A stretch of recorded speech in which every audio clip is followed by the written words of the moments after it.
The mysterious phenomenon of sleepwalking blurs the distinct line between our waking consciousness and deep slumber. It is a journey into the twilight of the human mind. Scientifically known as somnambulism, this condition allows the body to navigate the physical world while the brain remains largely asleep. If you enjoy drifting off to these calming collections of knowledge, please take a quiet moment to like and subscribe, joining us for more restful discoveries. It is a strange paradox where the usual paralysis that accompanies sleep fails to engage, leaving the muscles free to act. Historically, this state was often confused with a trance or a spiritual possession. Yet modern science tells us it is simply an error in the brain's transition mechanism. Contrary to popular belief, a sleepwalker is not usually acting out a dream. Most dreaming occurs during rapid eye movement cycles, but somnambulism typically happens during the deepest phase of non-REM sleep, often in the first third of the night. This deep, slow-wave sleep is more abundant in children, which explains why sleepwalking is primarily a childhood phenomenon. Estimates suggest that nearly 1 in 5 children will sleepwalk at least once in their lives, often outgrowing it as their brain development matures and deep sleep cycles shorten. For adults, the occurrence is much rarer, persisting in only about 1 to 4% of the population. There is a strong genetic component woven into this nocturnal activity. If both parents have a history of sleepwalking, their children are significantly more likely to wander the halls at night. When someone is in this state, their eyes are usually open, not closed. However, they possess a glassy, unfocused stare, looking through people rather than at them. They are not conscious in the way we understand it, lacking the ability to form memories of their excursions. The old cartoon image of a sleepwalker moving with arms outstretched like a zombie is largely a myth created for entertainment.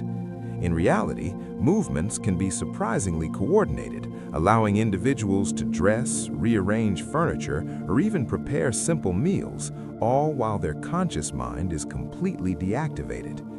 This ability to perform complex tasks without awareness highlights the incredible autopilot capabilities of the human nervous system. To understand how the body can perform such intricate maneuvers while the mind remains dormant, we must look at the architecture of the night itself. Sleep is not a uniform block of unconsciousness, but rather a complex descending staircase of distinct stages that repeat throughout the night.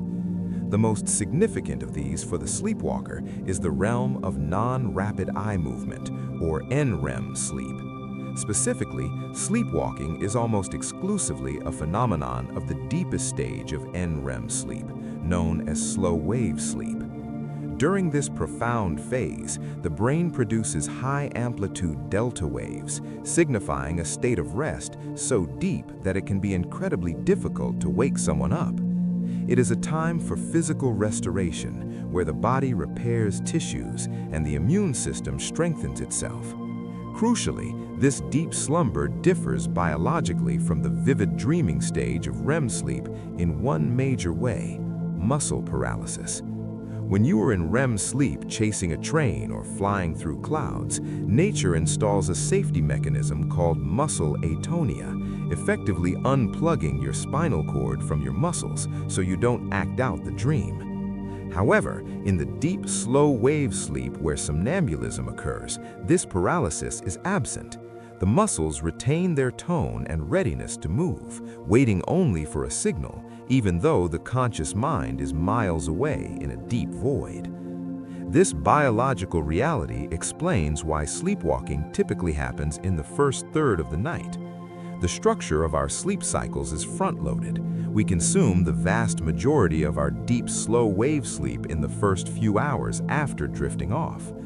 As the night progresses toward morning, deep sleep fades away, replaced by longer periods of REM dreaming and lighter sleep.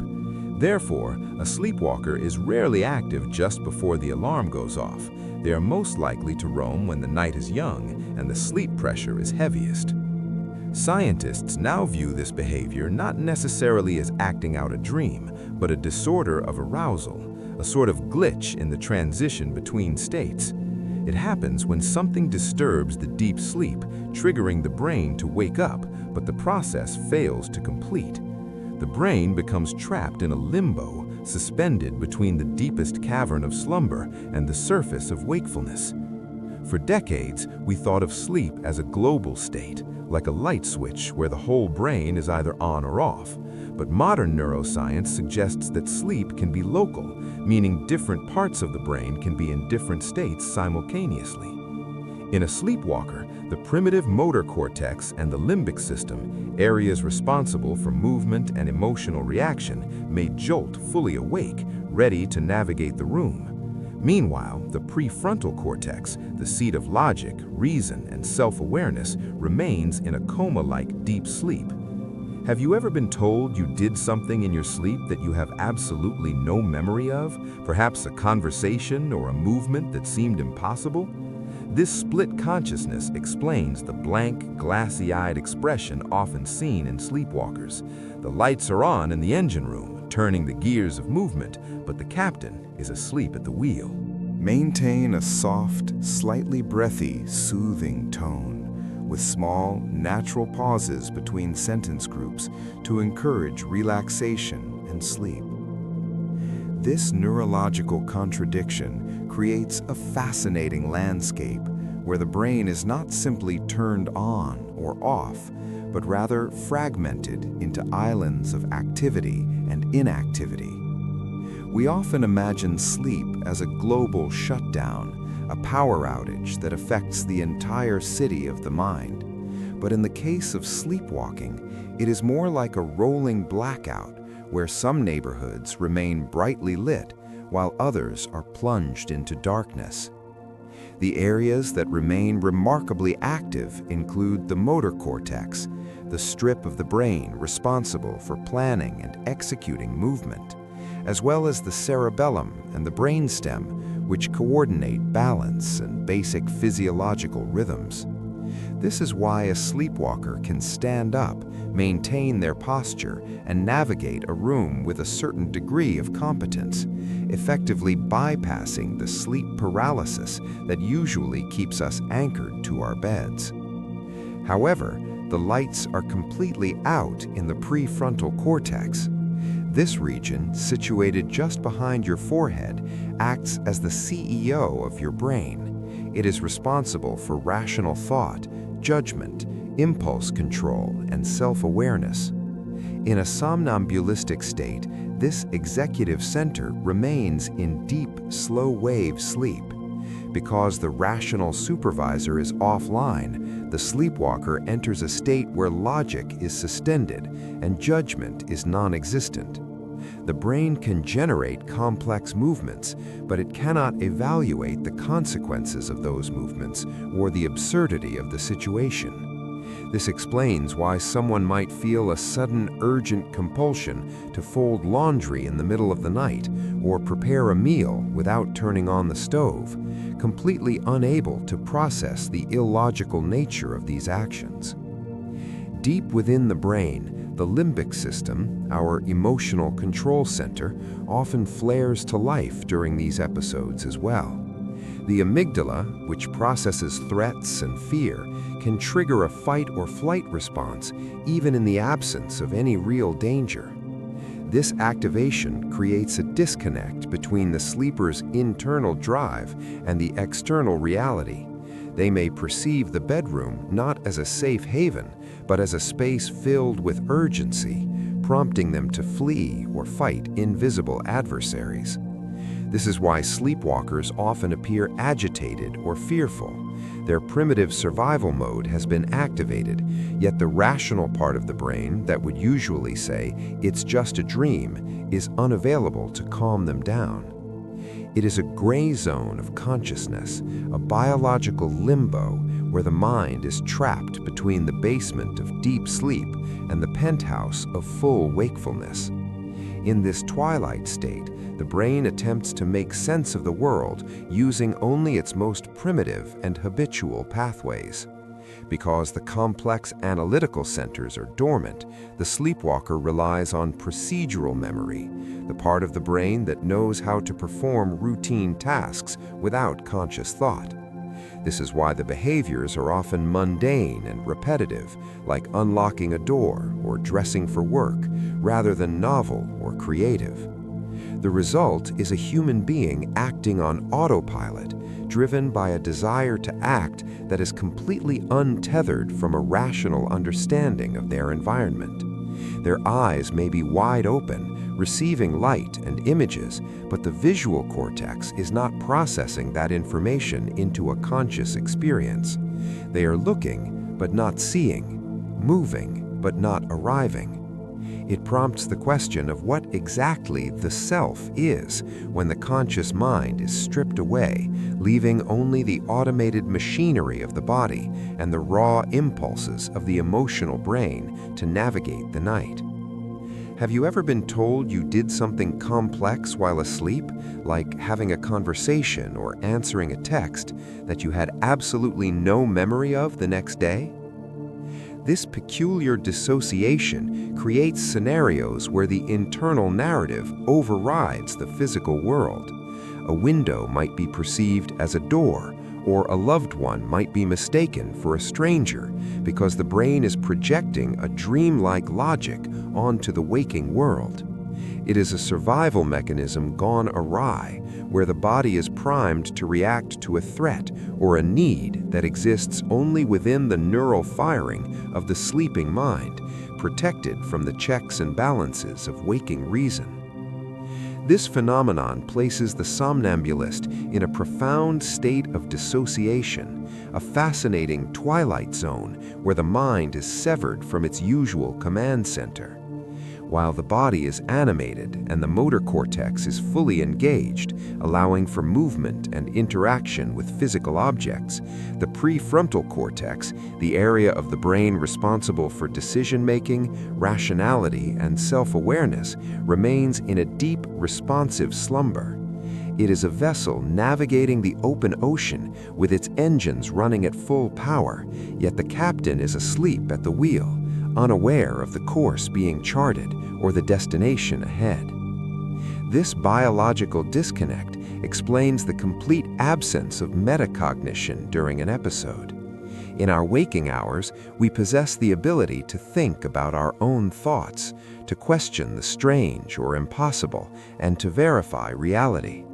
If you were to see a lion in your living room awake, your brain would immediately assess the improbability of the situation and look for a logical explanation. However, the sleepwalker lacks this critical feedback loop. Because the executive functions are offline, they accept the hallucinated reality as absolute truth. The action simply flows, unchecked by logic, doubt, or the constraints of social propriety. When scientists observe this state using electroencephalography, or EEG, the readings present a neurological paradox. The brain is awash in high-amplitude, slow-frequency delta waves, the classic signature of the deepest, most restorative stages of non-REM sleep. In a typical sleeper, these waves coincide with muscle atonia, or paralysis, which keeps the body still to prevent the acting out of dreams. But in the somnambulist, these deep sleep rhythms persist even as the body stands, walks, and manipulates objects, creating a hybrid state of being simultaneously asleep and awake. It is often described by researchers as local sleep, where large portions of the cortical tissue are hibernating, while specific motor loops are firing actively. This leads to a jarring contrast between the sleepwalker's internal experience and the external world. Although their eyes are usually open and they can navigate around furniture or open doors, they are not truly seeing in the conventional sense. The visual cortex may be receiving light, but the brain is overlaying the sensory input with vivid dream imagery. A shadow on the wall might be interpreted as a person, or a window might be perceived as a passageway, leading to the distinctively glassy, unfocused stare that observers often report. The mind is so committed to its internal narrative that the physical environment is merely a stage prop, reshaped to fit the script of the dream. This propensity for the brain to exist in two states at once is not merely a random glitch, but often a trait written into the very code of our being. When we speak of this code, we are speaking quite literally about the double helix of DNA that resides in every cell of the body. For many, the midnight wanderings are a family tradition, albeit an unintentional one. Research has illuminated a profound genetic link in parasomnias, suggesting that the tendency to rise from bed while unconscious is often a hereditary gift, passed from generation to generation, like eye color or the shape of one's nose. It appears that the architecture of our sleep is built upon the foundation laid by our ancestors, and in some lineages, that foundation includes a trap door that opens between deep sleep and wakefulness. The numbers tell a compelling story of biological destiny. If a child sleepwalks, there is a strong probability that if you look back through their family tree, you will find parents, grandparents, or aunts who also traveled through their homes in the dark. If both parents have a history of sleepwalking, their child faces a significantly higher likelihood, often cited as surpassing 60%, of developing the condition themselves. It is as if the blueprint for sleep contains a specific instruction set that is dominant enough to persist, cascading down the family line. Even with just one parent who is a sleepwalker, the risk for the child is nearly triple that of the general population. This familial clustering confirms that while the content of a sleepwalker's dream is unique to their mind, the mechanism that allows them to act it out is shared biological hardware. Scientists have even begun to pinpoint the specific coordinates of this trait within our genome. Studies involving large families with a rich history of the disorder have pointed toward a specific section of chromosome 20. Within this genetic landscape, variations in the human leukocyte antigen system, complex markers usually associated with the immune system, have been found to correlate with sleepwalking. It suggests a fascinating complexity where the genes that regulate our defense against illness might also regulate the delicate barriers between wakefulness and slumber. Nowhere is this genetic blueprint more visible than in the study of twins, nature's most perfect control group. Identical twins who share nearly 100% of their genetic material show a remarkably high concordance rate for sleepwalking. If one identical twin wanders at night, it is highly probable the other does as well, a synchronicity that is far less common in fraternal twins who share only half their genes. This strongly reinforces the idea that the phenomenon is physically encoded. However, having the gene does not guarantee the journey. We must understand the interplay between nature and nurture. A common, albeit slightly dramatic, saying among sleep researchers is that genetics loads the gun, but the environment pulls the trigger. Perhaps a gentler, more sleep-friendly way to view it is that genetics builds the door and leaves it unlocked, but it takes an environmental breeze to blow it open. A child might carry the genetic predisposition for years without ever leaving their bed until a specific external factor interacts with their biology. These environmental triggers are what bridge the gap between potential and action. Stress, a fever, or a bout of sleep deprivation can act as the catalyst that activates the latent genetic potential. The DNA provides the capacity for the brain to remain partially awake, but life provides the spark that sets the body in motion. It is a delicate dance between our inherited biology and our daily lives, proving that while we may be born with the map for these nocturnal journeys, we do not always take the trip unless the conditions are just right. Of all the keys that unlock the door to sleepwalking, the most common is, perhaps ironically, a lack of sleep itself. When we deprive ourselves of rest, whether through late nights, insomnia, or the demands of a busy life, the brain builds up a tremendous pressure to recover. This is often referred to as a sleep debt, and the brain is a strict collector. When a sleep-deprived person finally closes their eyes, the brain does not merely drift off, it plunges rapidly into the deepest stages of restorative slumber to make up for lost time.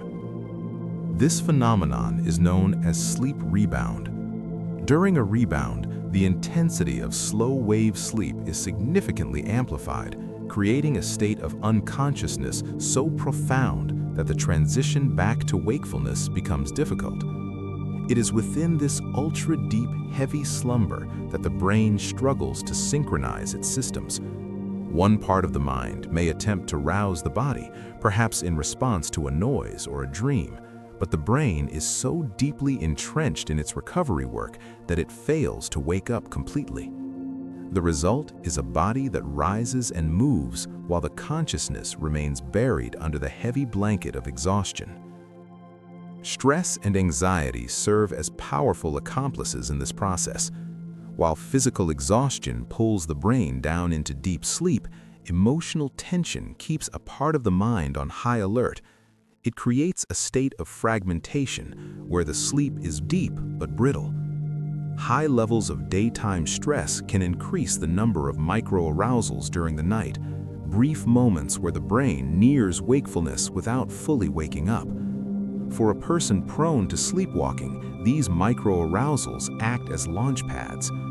The worry and tension carried from the day do not simply vanish when the sun goes down. They linger in the neural pathways, potentially triggering the motor cortex to act out the flight or fight impulses that were suppressed during waking hours. I wonder if you have ever noticed how your own sleep patterns or dreams shift during times of high stress or busy schedules.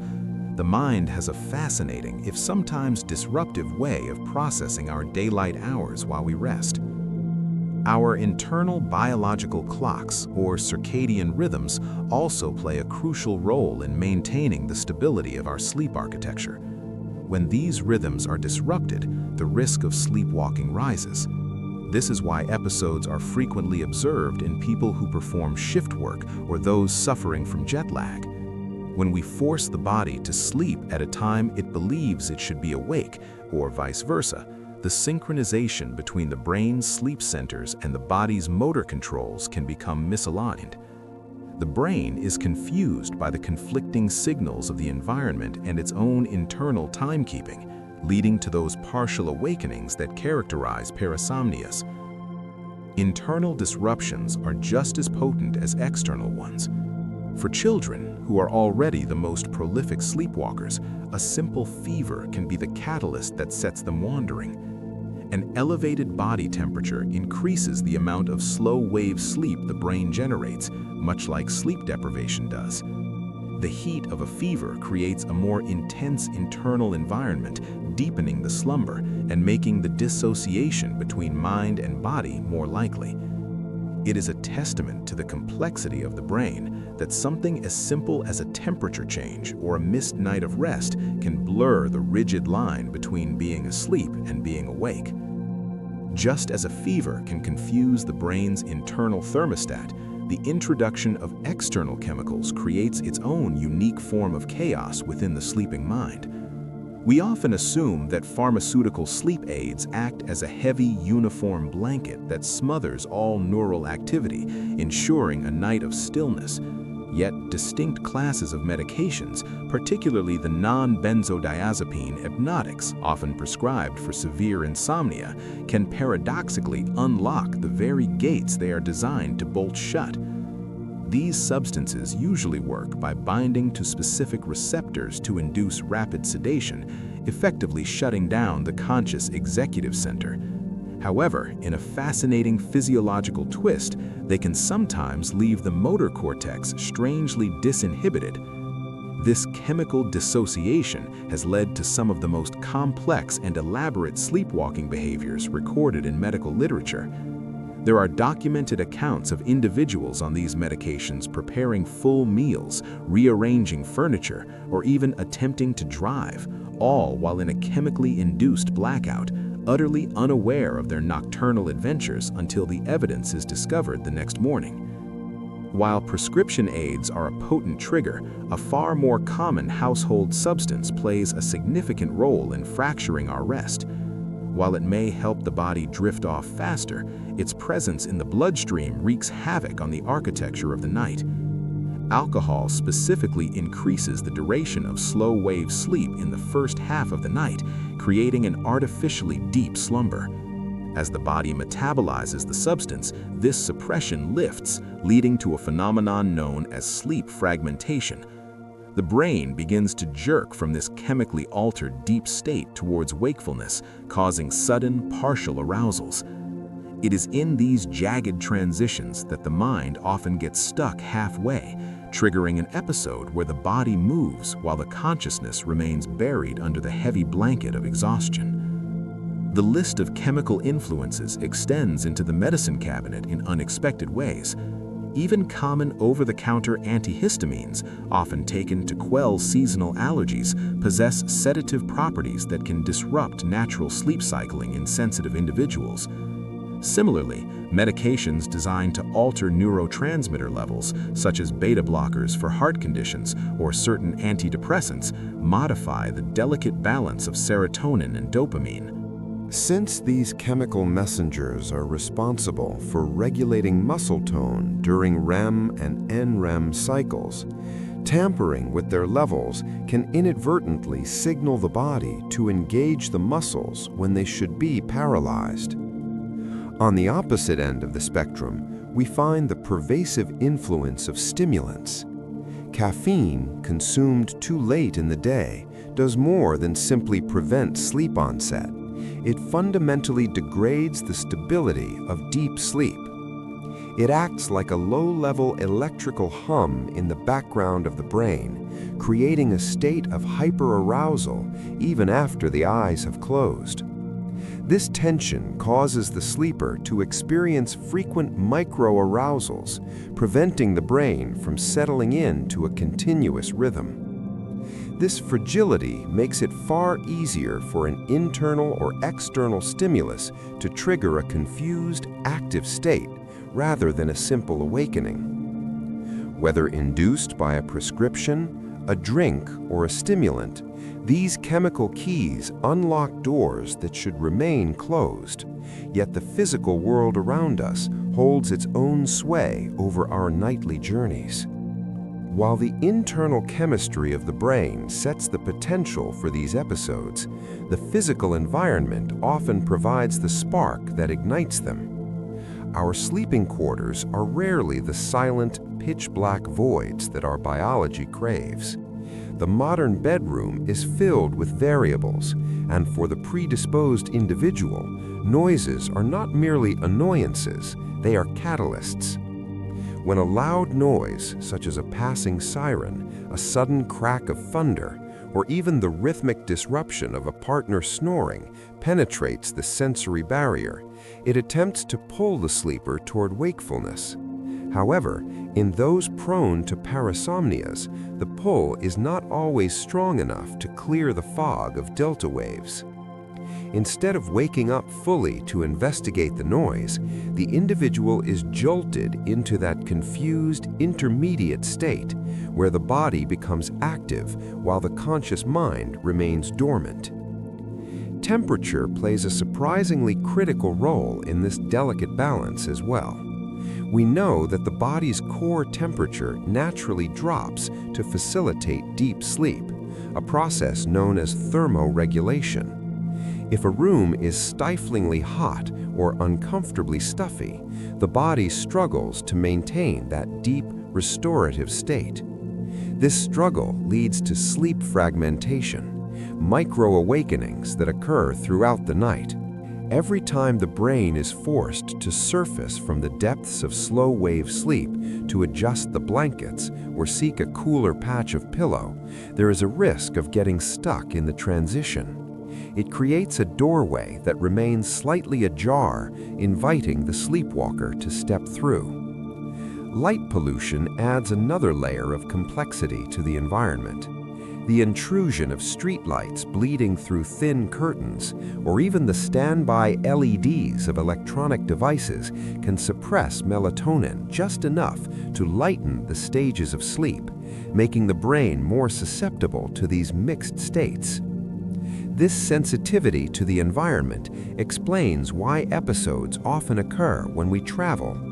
When we sleep in an unfamiliar environment, like a hotel room or a relative's house, one hemisphere of the brain often stays slightly more vigilant than the other, an evolutionary holdover designed to keep watch for predators. This heightened vigilance in a strange setting creates a perfect storm for somnambulism.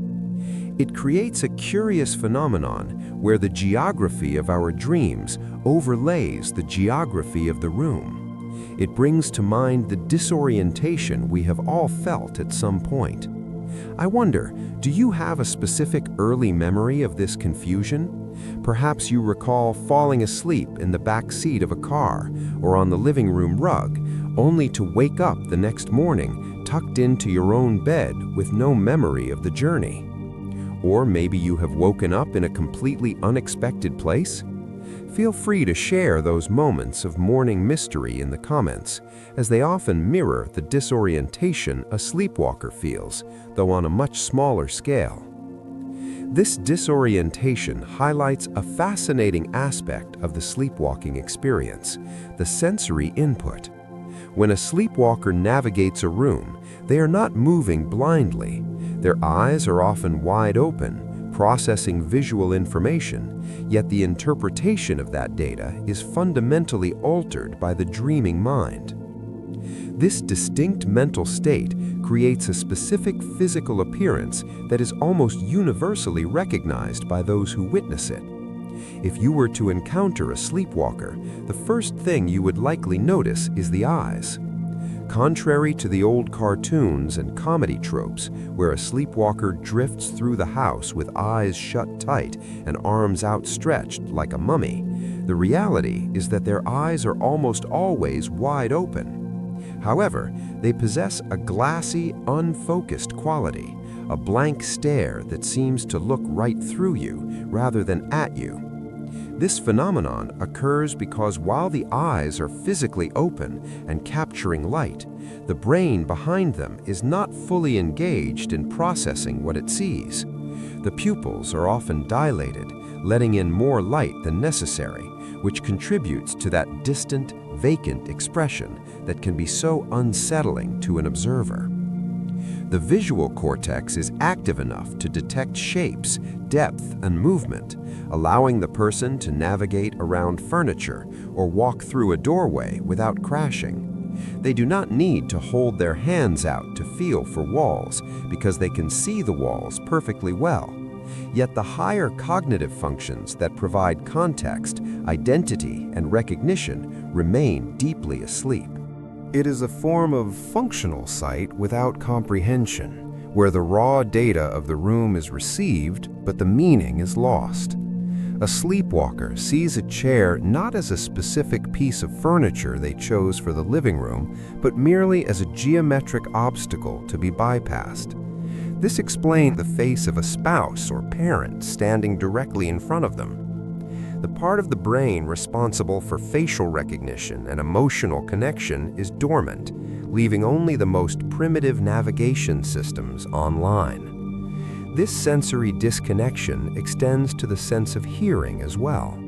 A sleepwalker is not deaf to the world. The ears are functioning perfectly, transmitting sound waves to the auditory cortex. However, the interpretation of those sounds is heavily filtered by the internal narrative of the dream. A loud noise, like a door slamming or a dog barking, might be incorporated instantly into the ongoing dream rather than waking the person up. If you speak to them, they may hear the sound of your voice, but they might completely misinterpret the source. To the sleepwalking mind, a concerned family member trying to guide them back to bed might be perceived as a stranger, a teacher from childhood, or even a completely fabricated character from the dream they are inhabiting. This is why conversations with sleepwalkers often feel disjointed or nonsensical. They are responding to a script that only they can hear. Perhaps the most profound aspect of this sensory mixing is the potential for hallucinations. Because the brain is in a hybrid state, caught between the deep imagery of sleep and the motor activity of wakefulness, it often projects dream elements directly onto the physical world. This is why some sleepwalkers might frantically brush their bed sheets, convinced they see spiders, insects, or water that simply isn't there. Others might perceive smoke or fire in a perfectly calm room, triggering an urgent escape response. The brain essentially overlays a projection of the dream onto the physical canvas of the bedroom. The wall is real, but the door they see in the wall might not be. They are navigating a composite reality, a unique blending of the objective physical world and the subjective emotional landscape of their subconscious, walking a tightrope between what is truly there and what the mind believes to be true. This curious separation between the mind and the material world extends profoundly into the realm of physical sensation, creating a state where the body can endure experiences that would normally cause instant wakefulness. One of the most baffling and well-documented characteristics of deep sleep somnambulism is the presence of analgesia, a powerful temporary blockage of pain perception that shields the sleeper from their own physical reality. It is a phenomenon that challenges our understanding of how the brain prioritizes sensory input, as sleepwalkers have been known to sustain significant injuries without showing even a flicker of distress or breaking their stride.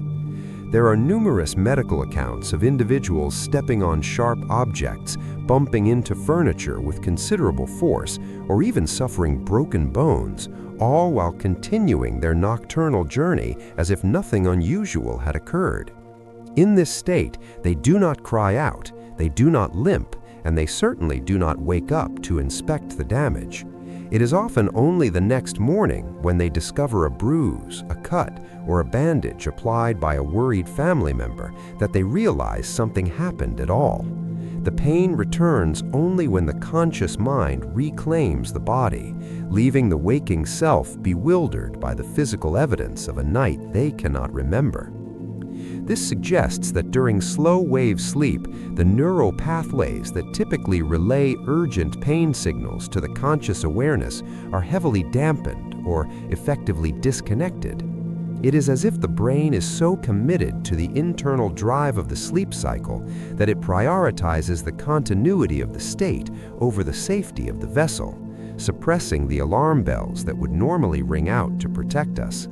However, this sensory blockade is not absolute or uniform across all types of feeling. While sharp, sudden pain might be ignored, other environmental cues can sometimes penetrate the fog, particularly those related to temperature and texture. The sensation of extreme cold, for instance, appears to be processed through a different filter. A sleepwalker who is impervious to a pinched finger might still react to the shock of a freezing cold stone floor on their bare feet, or the sensation of stepping into wet grass. Interestingly, these textures do not always wake them immediately, but instead steer their behavior, weaving the sensory input into the dream narrative. The chill of the floor might simply transform the dream setting into a walk through a snowy landscape, allowing the sleepwalking episode to continue uninterrupted, modified by the physical world, but not halted by it. This reliance on sensation over sight governs the clumsy yet capable way they navigate a room. Despite the old cartoons depicting sleepwalkers moving with arms stiffly outstretched, the reality is far more subtle. Their eyes are usually wide open, absorbing light but not truly processing images, often described by observers as having a glassy, vacant stare that looks through people rather than at them. Their coordination occupies a strange middle ground. They lack the fine motor skills to perform delicate tasks, yet they possess enough gross motor control to unlock complex deadbolts, navigate winding staircases, and step around large obstacles. They are navigating primarily by spatial memory, moving through their home based on where they remember the furniture being, rather than where they actively see it, which is why a moved chair or a misplaced bag often results in a collision that their open eyes simply failed to register.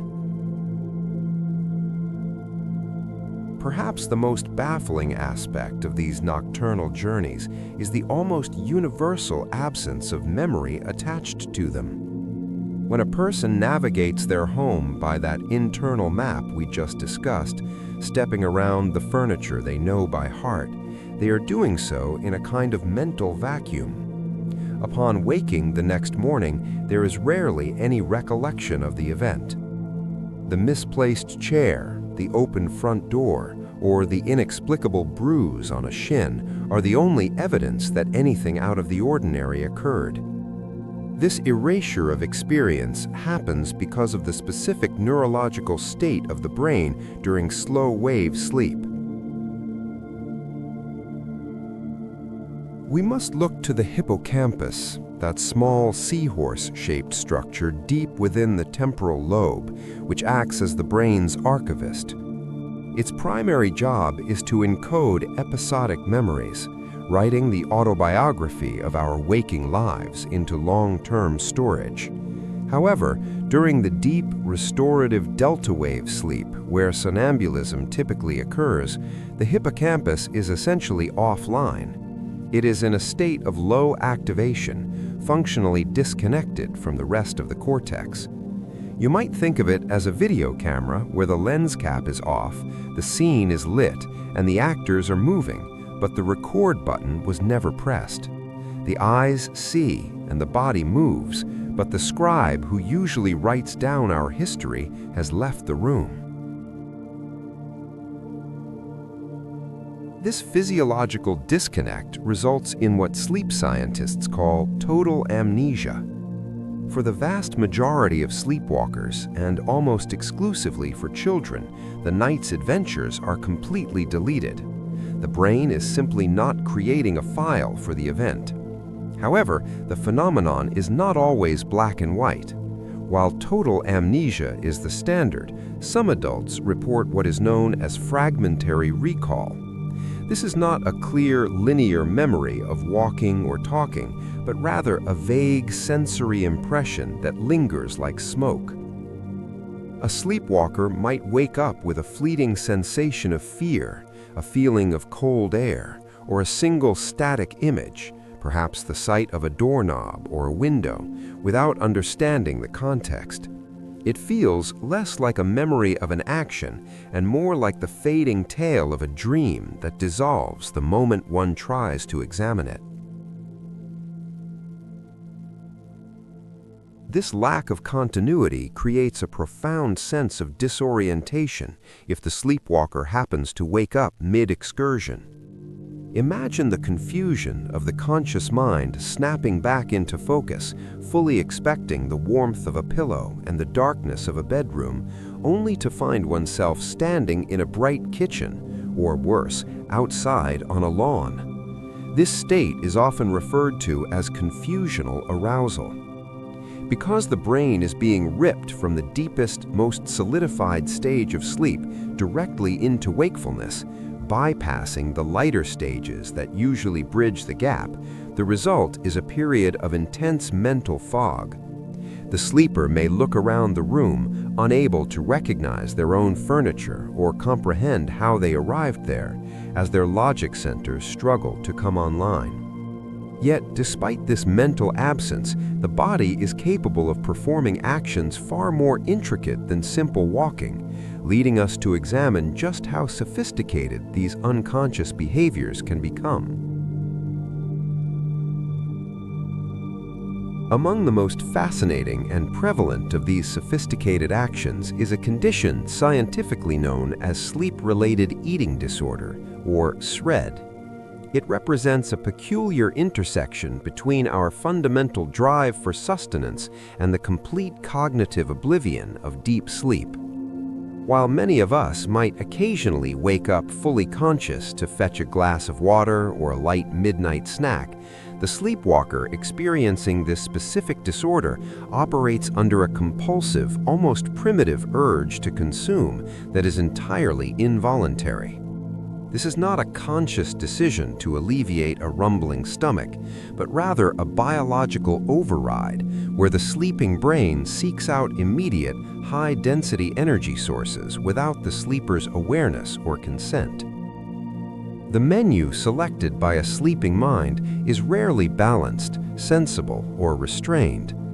Because the prefrontal cortex, the specialized part of the brain responsible for judgment, logic, and impulse control, remains dormant, the sleepwalker does not reach for vegetables or complex proteins. Instead, there is a profound and specific gravitational pull toward high-calorie, high-sugar, and high-fat foods. It is as if the primal brain, unhindered by dietary goals, social norms, or the concept of nutrition, seeks the most efficient fuel available in the immediate vicinity. You might find a sleepwalker consuming entire tubs of ice cream, whole loaves of bread, or vast quantities of chocolate with a speed, intensity, and lack of decorum that they would never replicate while awake. This total lack of inhibition leads to culinary choices that defy all waking logic and taste. The sleep-eating phenomenon is famous for the consumption of bizarre, sometimes unpalatable combinations that a waking mind would immediately reject. Without the waking mind to govern flavor profiles or appropriate textures, a sleepwalker might combine ingredients that simply do not belong together.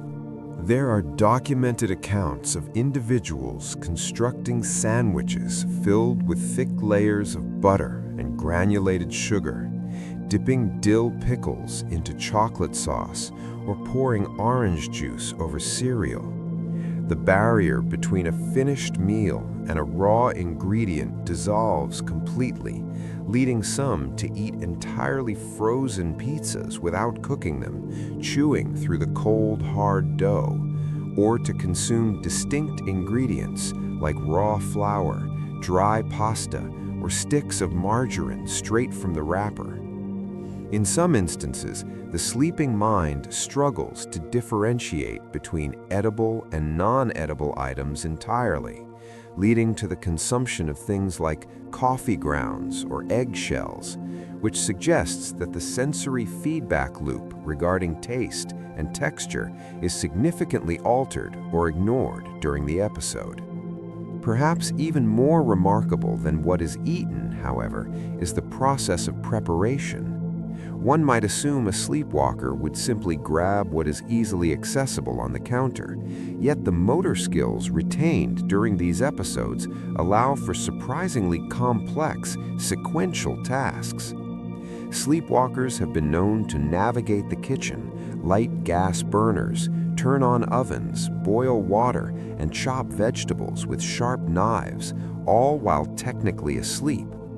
They can fry bacon or mix batter, navigating the extreme hazards of heat and sharp edges with a robotic sort of competence. They possess the muscle memory to execute the physical act of cooking, yet completely lack the executive awareness to handle a sudden flare-up or a dropped utensil.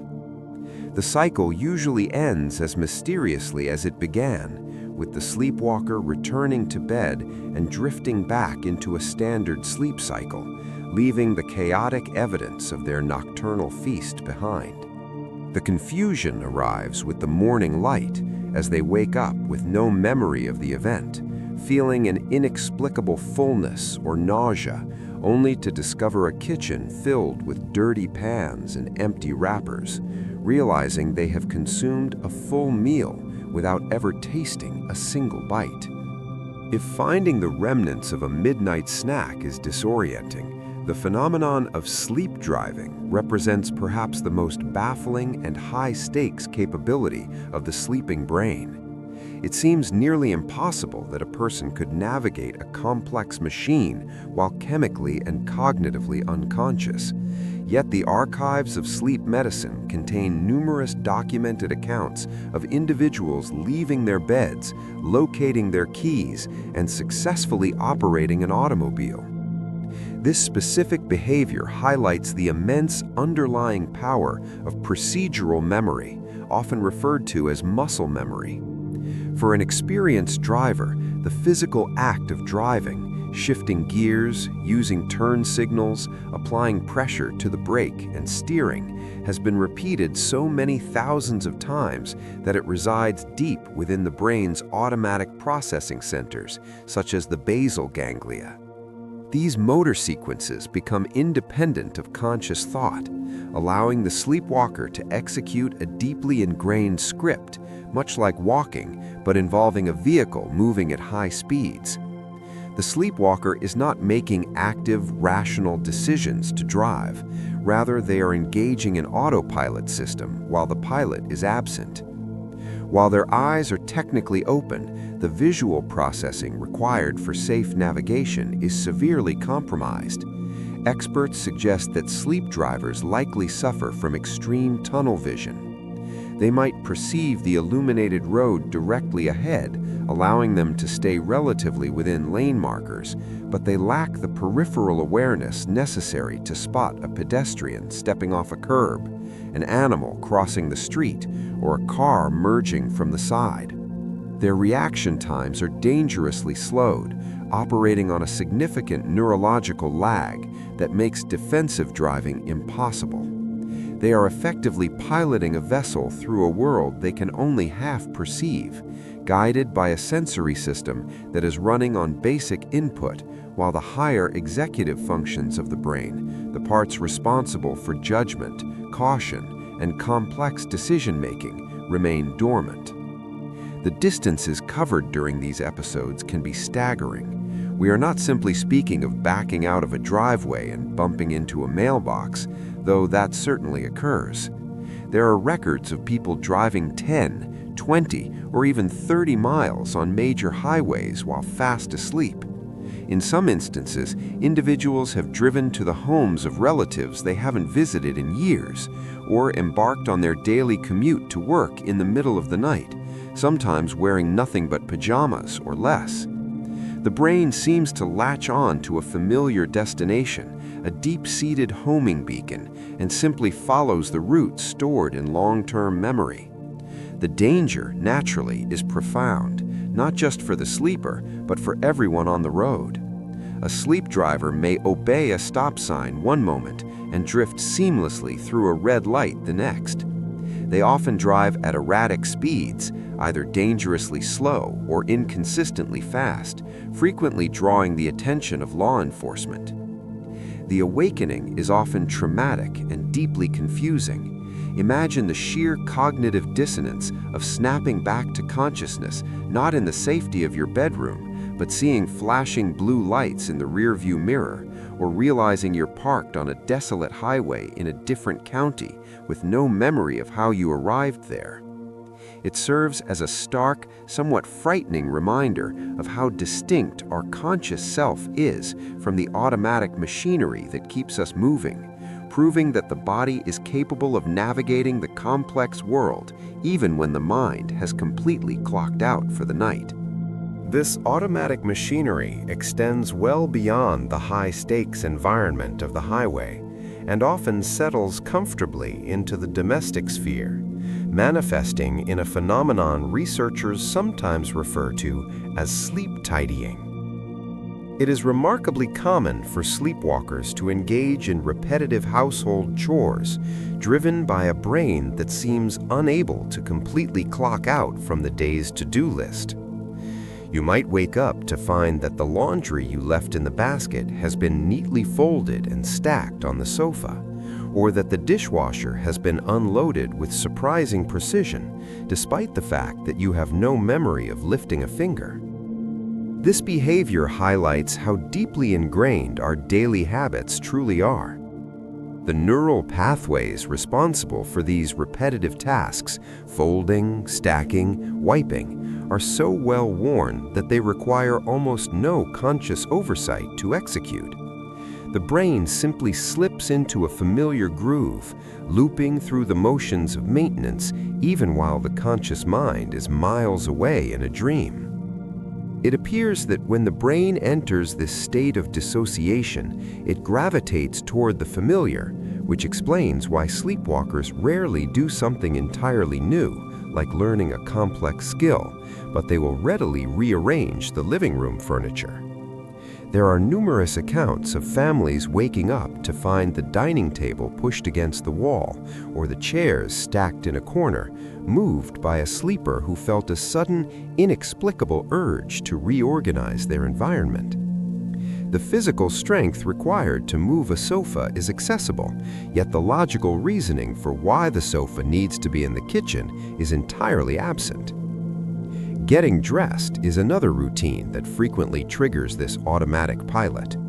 Because we dress ourselves every single morning, the motor skills required to manipulate buttons, zippers, and belt buckles are stored deep in our procedural memory, allowing a sleeping person to perform these fine motor tasks with ease. However, without the logical oversight of the awake brain, the results can be delightfully eccentric. Sleepwalkers have been known to put on multiple layers of clothing, perhaps wearing 3 shirts one over the other, or donning a heavy winter coat over their pajamas in the middle of a sweltering summer. They possess the dexterity to fasten the buttons, yet lack the judgment to realize that the outfit makes very little sense. These nocturnal activities are usually harmless, often characterized by a gentle, confused sort of logic, such as the sleepwalker who wanders into the living room at 3 in the morning to water the plants. The action itself is nurturing and routine, yet the timing is completely off, and sometimes the target is confused as well. There are stories of people diligently watering artificial plants or even a pile of laundry, convinced in their dream state that the thirsty roots need tending. While we now view these behaviors as quirks of neurology, a simple mix-up in the brain's arousal system, history has not always looked upon such nighttime wandering with such scientific understanding. In the ancient world, devoid of EEG machines or neurotransmitter maps, the sight of a person rising from their bed with glassy eyes and walking into the darkness was a phenomenon steeped in profound mystery. To the observers of antiquity, sleep was often personified as a minor deity, the brother of death, and a sleepwalker was someone who had breached the fragile boundary between the living world and the shadow realm. In ancient Greece, for instance, there was a prevailing belief that dreams were messages sent from the gods, delivered through the gates of horn or ivory. A person acting out these dreams was not merely confused, they were seen as being in direct communion with divine forces, their body moving in obedience to a script written by invisible hands. As history marched into the medieval era, these interpretations shifted from the divine to the mystical and often the astrological. This is where our language still bears the scars of old beliefs. The term lunatic derives from the Latin word for moon, luna, reflecting the widespread conviction that the phases of the moon held sway over the human mind.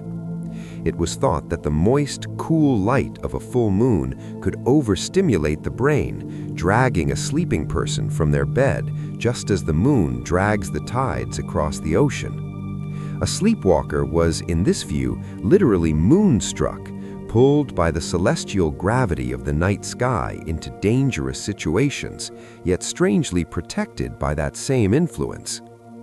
This era also birthed the persistent myth that it is fatal to wake a sleepwalker. The reasoning was metaphysical rather than medical. Medieval philosophers and early physicians often conceptualized the soul as something that could detach from the body during sleep to wander the world. If a person was walking, it was because their soul was roaming particularly far, perhaps led astray by spirits. The fear was that if you startled the sleeper awake, the soul would not have time to return to the body, leaving the person soulless or dead. The sleepwalker was viewed as an empty vessel, a house with the door left unlocked while the owner was away, which naturally led to darker suspicions during the height of spiritual paranoia. In the centuries dominated by fears of witchcraft and possession, the line between a sleep disorder and a spiritual affliction was dangerously thin. A person wandering at night, speaking in tongues or performing tasks with uncanny precision in the dark, might be accused of harboring a demon or participating in a witch's sabbath in their spirit form. It was a perilous time to be a somnambulist, as the involuntary movements of the body were seen as evidence that the sleeper had surrendered control to an external, perhaps malevolent agency. Yet, alongside these superstitions, there were early, tentative attempts at medical explanations. Some Renaissance thinkers suggested that sleepwalking was caused by rising vapors from the stomach clouding the brain, a heated imagination that forced the muscles to act even when the reason was asleep. These dramatic interpretations, balancing on the knife edge between the medical and the supernatural, provided the perfect fertile ground for storytellers, paving the way for sleepwalking to become a powerful plot device in the world of literature. Perhaps the most enduring image of the somnambulist in the Western canon comes from the quill of William Shakespeare. In the tragedy of Macbeth, sleepwalking is not portrayed as a mere physiological quirk, but as a manifestation of a soul so burdened by guilt that it can find no rest. The famous scene of Lady Macbeth wandering the halls by candlelight, rubbing her hands to wash away invisible spots of blood, established a long-held cultural association between sleepwalking and a guilty conscience. This literary moment cemented the idea that the sleeping mind holds the truth that the waking mind denies, suggesting that while the body may slumber, the secrets of the heart remain awake and tormented. But not all literary sleepwalkers were villains tortured by their crimes. By the time the Romantic era arrived, the somnambulist had transformed into a figure of delicate innocence and ethereal mystery. This is perfectly captured in Vincenzo Bellini's famous opera, La Somnambula. Here, the heroine, Amina, wanders into a man's room while asleep, sparking a scandal that threatens her marriage. In this context, the condition serves as a dramatic test of virtue rather than a sign of sin. The opera's climax features the iconic scene of the sleepwalker crossing a precarious bridge or a high mill wheel, utterly unaware of the deadly draught below. The audience holds its breath, adhering to the old belief that waking a sleepwalker is dangerous, watching as she traverses the hazard with a grace that seems almost divinely protected. This image of the white-clad wanderer deeply influenced Victorian Gothic fiction. There is something inherently ghostly about a sleepwalker, a figure moving through a darkened house in a flowing nightgown, holding a flickering candlestick, silent and pale. Writers of the 19th century utilized this uncanny resemblance to great effect. In novels like Bram Stoker's Dracula, sleepwalking is the bridge between the human world and the predatory supernatural world. The character Lucy Wenstra sleepwalks out into the churchyard, a state of vulnerability where the soul is loose, susceptible to dark influences that the waking mind would reject. These stories were compelling, holding a mirror up to our deep-seated anxieties about control and consciousness. However, as the 19th century progressed, the candlelit corridors of Gothic fiction began to brighten under the scrutiny of the laboratory. The era of the physician was dawning, and with it came a desire to strip away the romance and the ghosts to find the mechanical gears turning in the sleeping brain. As the 19th century unfolded, the mysterious phenomenon of sleepwalking was slowly dragged out of the moonlight of folklore and into the sterile, gas-lit observation rooms of the clinic. It was a time of immense intellectual curiosity, where the stethoscope and the microscope began to replace the superstitions of earlier centuries. Doctors were no longer content to simply marvel at the nocturnal wanderer as a spiritual anomaly. They wanted to understand the biological machinery that propelled him. This was the era of the great scientific awakening, where every shadow believed to have a physiological cause, and the sleepwalker became a prime subject of investigation for the early pioneers of neurology and psychology. One cannot explore this period without touching upon the frenzy surrounding animal magnetism and the rise of what would eventually be called hypnosis. There was a prevailing theory that an invisible magnetic fluid connected all living things, and that by manipulating this fluid, one could induce a trance state, this artificial sleep or artificial somnambulism. Physicians and showmen alike observed that subjects in this state behaved remarkably like natural sleepwalkers, capable of movement, speech, and complex action, yet totally oblivious to their surroundings and amnesic upon waking. This link led to a surge of experiments where researchers would attempt to induce sleepwalking to study the capabilities of the unconscious mind. The Victorian medical community, fascinated by the concept of nerves and the electrical nature of the body, theorized that sleepwalking was a short circuit of the senses. They noted in their leather-bound journals that the sleepwalker's eyes were often wide open, yet the retina appeared insensitive to light, staring blankly at a world the mind could not see. They tested the reflexes and found them altered, leading to the conclusion that while the motor functions were awake, the judgment and conscious will remained in a deep slumber. This dissociation suggested that the human mind was not a single unified entity, but perhaps a layered system where one part could take the wheel while the captain was asleep. This scientific inquiry perfectly matched the Victorian obsession with the hidden self. In a society that valued strict social order and repression, the idea that a person could physically navigate the world at night, stripped of their waking inhibitions, was a source of profound fascination. It hinted at a double consciousness, a concept that would seep into the literature of the time, but more importantly, it laid the groundwork for modern sleep science.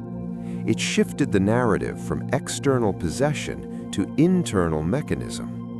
The sleepwalker was no longer a ghost in the machine, but the machine itself operating on automatic pilot. As this medical understanding deepened, it naturally led historians and biographers to look back at the great figures of the past with fresh eyes, re-examining the nocturnal habits of kings, artists, and leaders through this new scientific lens. One of the most surprising figures to appear in these nocturnal chronicles is the celebrated actress Jennifer Aniston, who has openly discussed her own history with sleepwalking, often recounting instances where she would set off house alarms in the middle of the night, a modern echo of a timeless phenomenon that does not discriminate based on fame or success. This recurring connection between the artistic temperament and an active sleeping mind appears frequently in biographical records, leading some researchers to speculate that the highly creative brain may have a harder time fully disengaging its motor functions from its imagination during the deepest phases of rest. Perhaps the most striking example of this creative overlap is the story of Lee Hadwin, a man who became known globally as the sleepwalking artist. In his waking life, Hadwin possessed no professional training or particular aptitude for drawing. Yet, while in a state of deep somnambulism, he would rise from his bed and produce intricate, complex sketches and paintings, often utilizing scattered art supplies he had no memory of preparing. He would wake the next morning to find completed masterpieces surrounding him, with absolutely no recollection of the creative process, suggesting that for some, the subconscious mind is not merely a passive observer of dreams, but an active creator, capable of accessing talents the conscious self keeps locked away. It is fascinating to consider that the same neural pathways that allow a visionary thinker to break boundaries during the day might also be the very pathways that fail to shut the gate on physical movement at night. Historical archives are populated with similar accounts of individuals successfully navigating narrow ledges or climbing steep structures with a grace and balance they could never replicate while awake, likely because the sleeping brain is not hindered by the paralyzing conscious fear of falling. One particularly memorable account from London in 1878 involved a man named Simon Fraser, who dreamt a wild beast was attacking his family, only to wake and discover the tragic reality of his actions against his own child. This case marked a pivotal moment in legal history, helping to solidify the concept of automatism in the courtroom. In the strict language of the law, automatism describes a state where an individual is capable of complex physical action but possesses no conscious control over those movements, effectively separating the body from the willing mind. For a crime to exist in most legal systems, there must be a convergence of two elements: the prohibited act itself, known as actus reus, and the guilty intent behind it, known as mens rea. Because a sleepwalker is clinically unconscious, despite their open eyes and moving limbs, they technically possess no intent. This renders the act involuntary, creating a rare legal defense where the accused is acquitted not because they didn't do it, but because they were not there when it happened. However, this is not a defense that can be used lightly, nor is it a simple loophole for avoiding responsibility. The criteria required to prove someone was asleep during a violent act are incredibly rigorous, often involving a forensic reconstruction of the night in question. Legal teams and medical experts must demonstrate that the violence was impulsive and lacked the nuanced planning of a waking crime. One key indicator is the lack of motive. Violence committed during somnambulism is often sudden, random, and directed at whoever happens to be closest, rather than a premeditated enemy. Furthermore, the behavior during the event must be consistent with the medical understanding of sleepwalking. This often involves the confusion doctrine, where the accused, upon being forcibly awakened or waking up naturally, exhibits profound disorientation and genuine horror at the situation. Unlike a waking criminal who might attempt to flee or concoct an alibi, a sleepwalker typically remains at the scene, confused and vulnerable, with no memory of how the events transpired. This brings us to the specialized field of sleep forensics, where science attempts to illuminate the dark corners of the unconscious mind. When such a defense is raised, the accused is often subjected to extensive polysomnography testing in a sleep lab. Specialists wire the individual to monitors to record brainwaves, muscle tone, and heart rhythms, searching for specific markers of non-REM arousal disorders.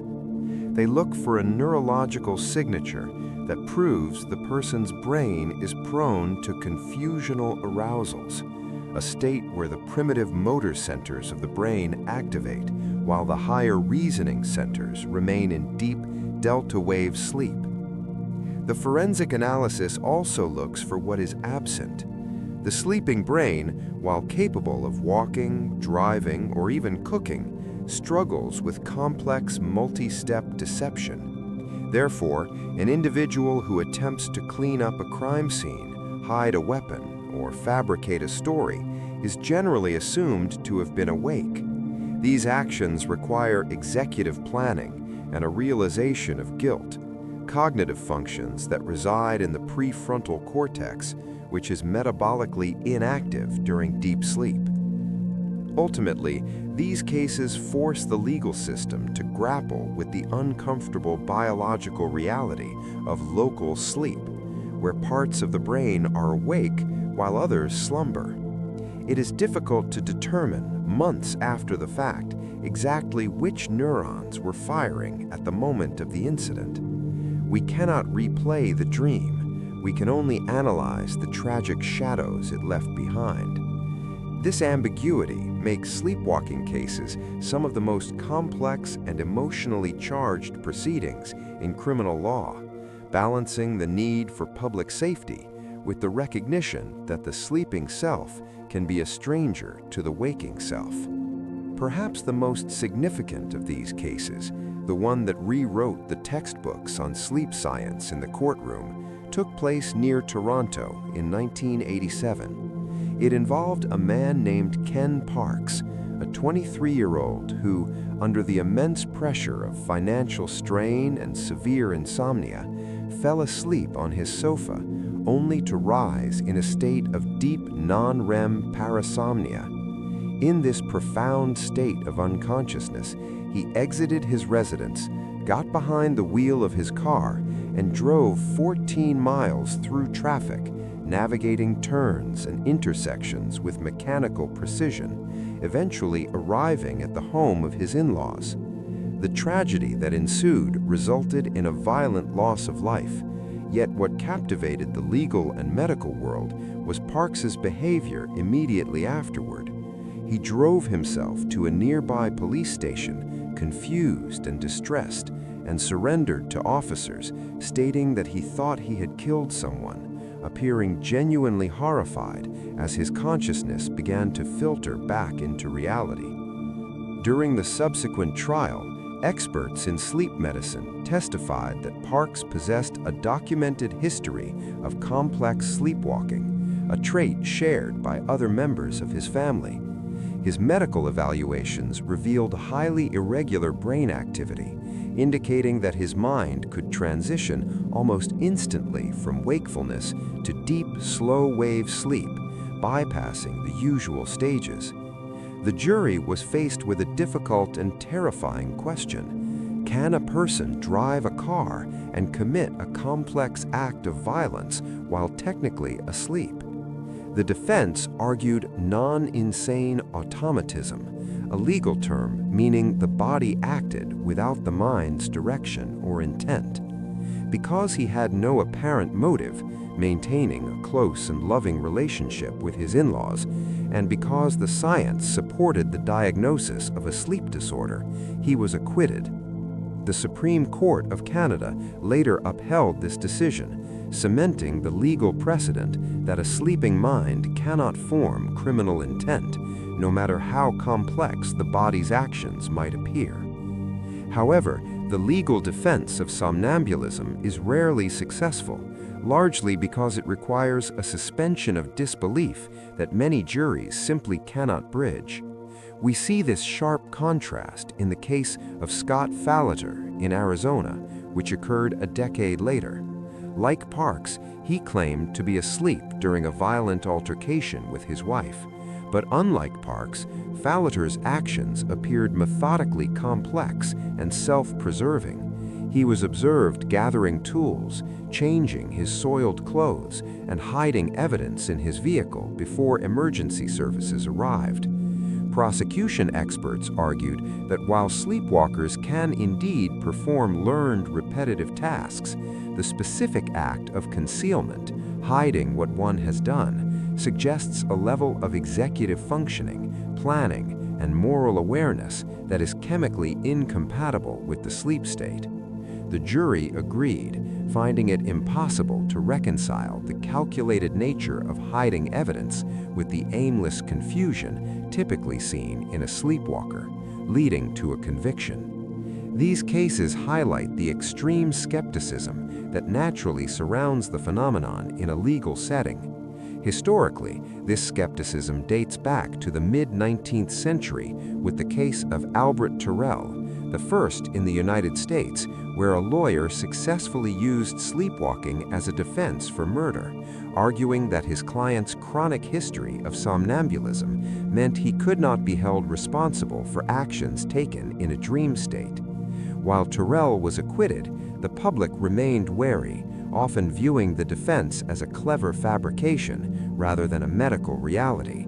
This doubt persists because the concept of homicidal somnambulism challenges our fundamental understanding of free will and agency. We inherently want to believe that if a person's eyes are open and their body is moving, they are in control of their destiny. To accept that the human body can become a vessel for complex unconscious action is to accept a loss of control that is deeply unsettling to the waking mind. The burden of proof in these scenarios is therefore incredibly high, often requiring rigorous expert testimony on the specific electrical architecture of the defendant's sleep cycles. It forces the legal system to peer into the obscure gray areas of neurology, where the line between awake and asleep is not a simple switch, but a fluctuating spectrum. While these courtroom dramas play out on the extreme, tragic edges of human behavior, they heavily influence how we view the more mundane myths surrounding sleepwalking in our daily lives. There is a vast distance between a high-stakes criminal trial and a quiet bedroom, yet the misunderstandings that complicate legal verdicts are often the same ones that lead to confusion when we find a loved one wandering the halls at night. Perhaps the most enduring piece of folklore concerning the somnambulist is the warning, often delivered in hushed, serious tones, that one must never, under any circumstances, wake a sleepwalker. This belief is so deeply ingrained in our cultural consciousness that even those who know little else about sleep disorders will recite it as a cardinal rule. The playground rumors suggest that waking a sleepwalker will cause a heart attack, send them into a permanent coma, or induce a shock so severe it could be fatal. The reality, however, is far less dramatic, though it does carry its own specific set of complications. Medical experts have confirmed time and again that waking a sleepwalker is not physically dangerous in the way the myths suggest. There is no physiological switch that flips to stop the heart simply because consciousness returns abruptly. However, while the act is not fatal, it is certainly not recommended, primarily because of the intense state of disorientation that follows. When a person is sleepwalking, they are typically in the deepest stage of non-rapid eye movement sleep, a phase known as slow wave sleep. During this time, the brain is largely disconnected from the external world, repairing tissues and consolidating memories.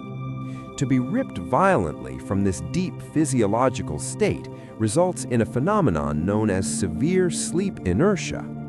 It is not like waking up from a light nap where the world comes into focus within seconds. Rather, it is akin to being shaken awake while diving at the bottom of a dark ocean. The transition is jarring and confusing. This state is formally called a confusional arousal. Because the logic centers of the brain, specifically the prefrontal cortex, remain dormant while the primitive emotional centers like the amygdala are fully active, a sleepwalker who is suddenly awakened may perceive the person waking them as a threat. This triggers an immediate instinctive fight or flight response.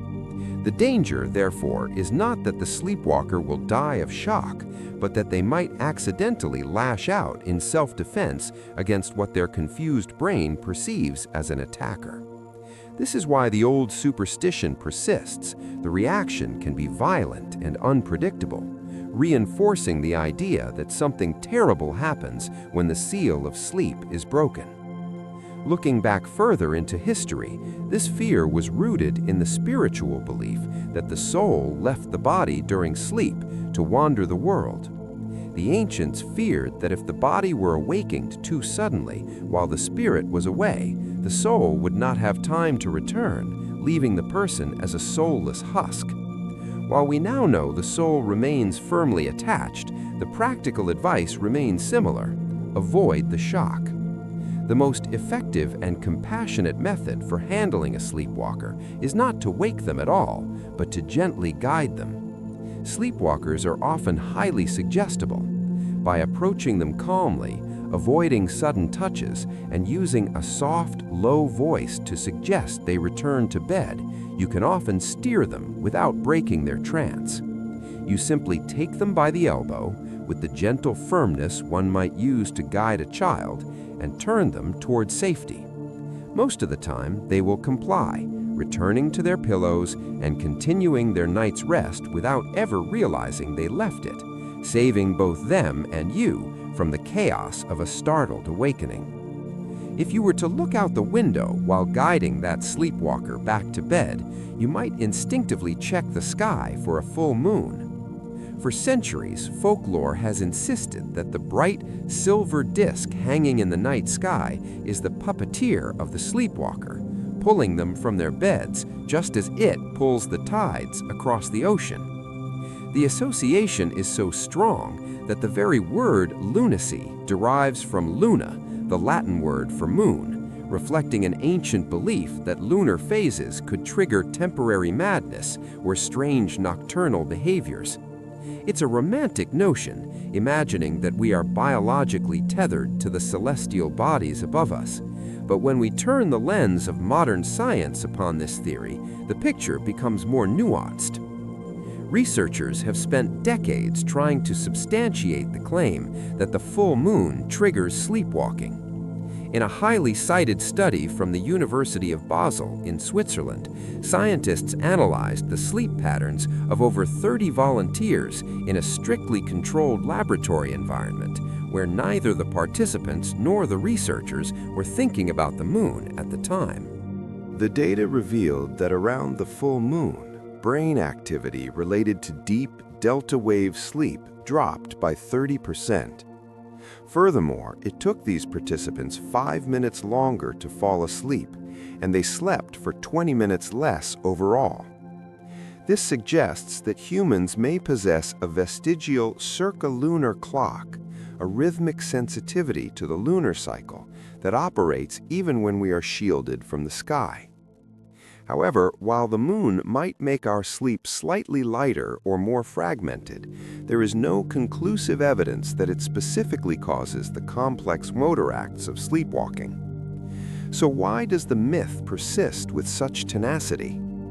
The answer likely lies in the history of illumination. Before the advent of gas lamps and electric streetlights, the full moon was the only source of significant light at night. On these bright nights, sleep was naturally more fragmented because the light filtered through shutters and curtains, disrupting melatonin production. Perhaps more importantly, a sleepwalker wandering through a village on a pitch-black new moon night would go unseen, wrapped in invisibility. But under the spotlight of a full moon, their midnight stroll would be witnessed by neighbors and family members. The correlation, therefore, might not be one of causation, but of observation. We saw them because the light allowed us to see them. Beyond the moon, people have searched for other invisible triggers in the environment to explain these mysterious wanderings. There has been speculation about barometric pressure, the weight of the atmosphere pressing down on us. While many people claim their joints ache before a storm, and anecdotal reports sometimes link restless nights to falling pressure, there is no solid evidence linking storm systems to an increase in somnambulism episodes. Similarly, the Earth's geomagnetic fields, which guide birds during migration, have been scrutinized. While subtle shifts in these fields can affect melatonin production in highly sensitive organisms, they have not been definitively linked to the complex motor behaviors of a sleepwalker. We often look for these external reasons, the moon, the air, the magnetic poles, because the internal reality is harder to visualize. We want the cause to be magical or atmospheric, something grander than a misfire in the brainstem. And this desire to mystify the condition has bled profusely into our storytelling and art. Perhaps the most enduring image born from this artistic mystification is the caricature of the sleepwalker with arms stiffly outstretched, reaching into the void like a reanimated mummy. This specific posture has become a universal visual shorthand, immediately telling an audience that a character is asleep but moving, yet it is almost entirely a fabrication of the stage and screen. In reality, sleepwalkers typically move with their arms hanging naturally at their sides, much like anyone else walking down a hallway, because they are not navigating by touch alone. Their eyes are often wide open, taking in the environment, even if the brain is not recording the memory. The myth of the outstretched arms likely originated in theater and early silent cinema, where actors needed a pantomime exaggeration to distinguish a sleepwalking character from one who was simply sneaking around in the dark. This visual language became a staple of silent comedy, where the sleepwalker was often depicted as a figure of oblivious invulnerability. We see the classic trope of the somnambulist wandering out of a window and onto a construction girder, navigating dizzying heights with perfect balance solely because they are unaware of the danger.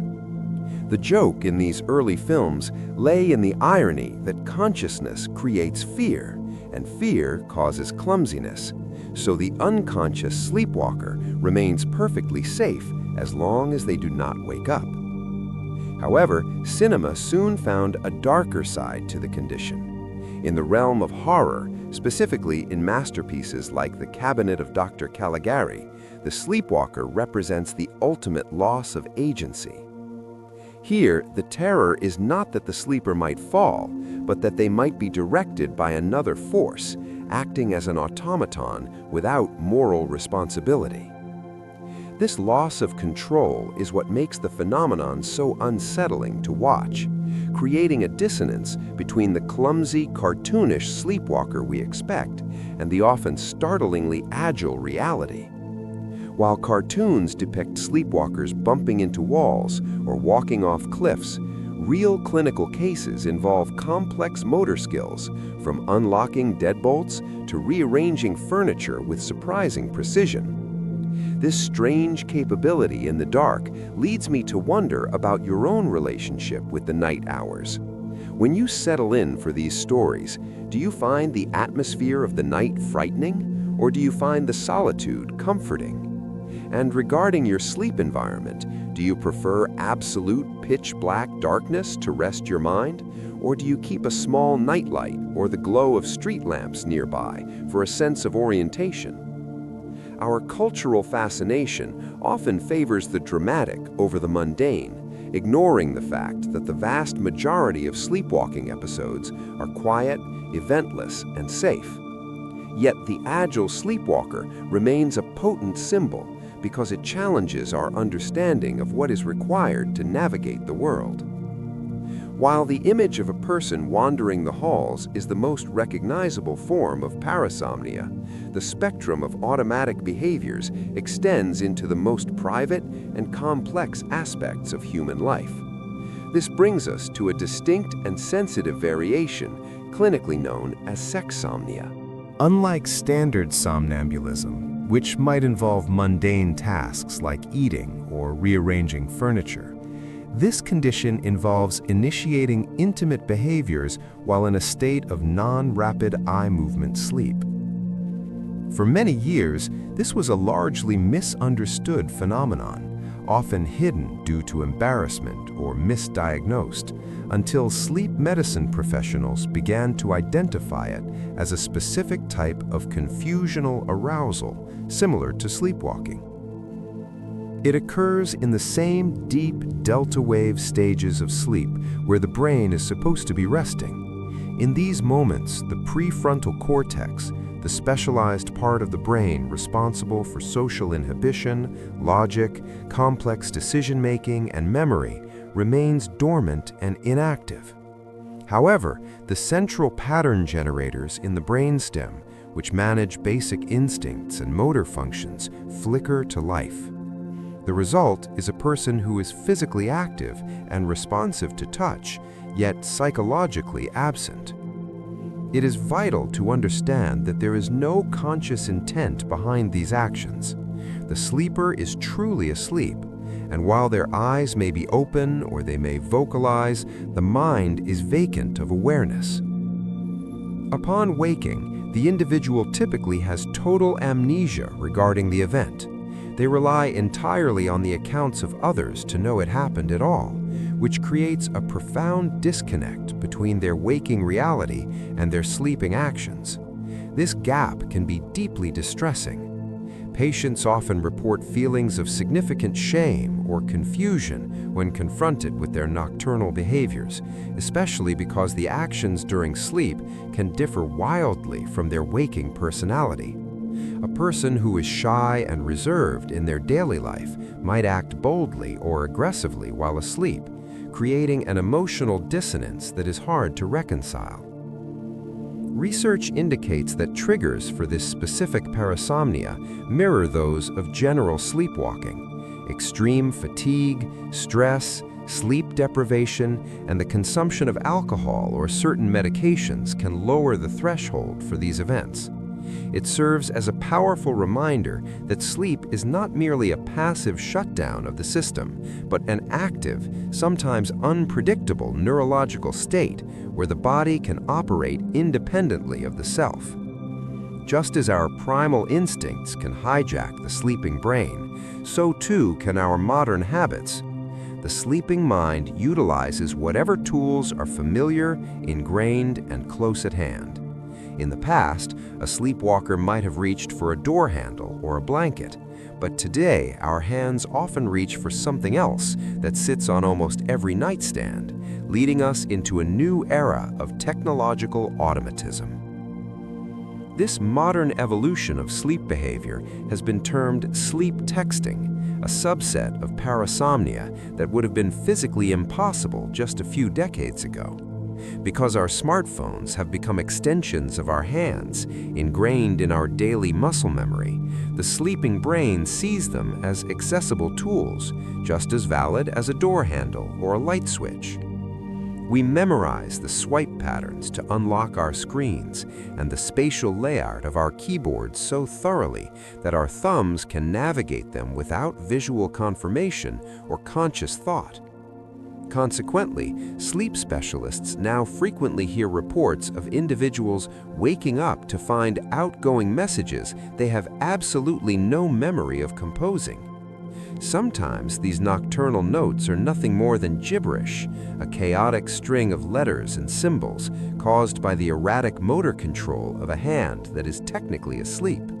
However, the predictive text and autocorrect algorithms that assist us during the day can inadvertently create a semblance of order during the night.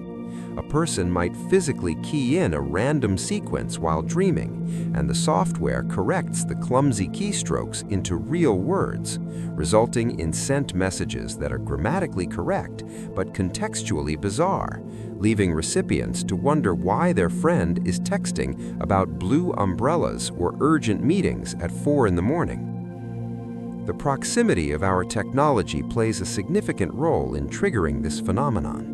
With phones often resting on nightstands within arm's reach, acting as alarm clocks or white noise machines, they are the most available object for a sleepwalker to manipulate.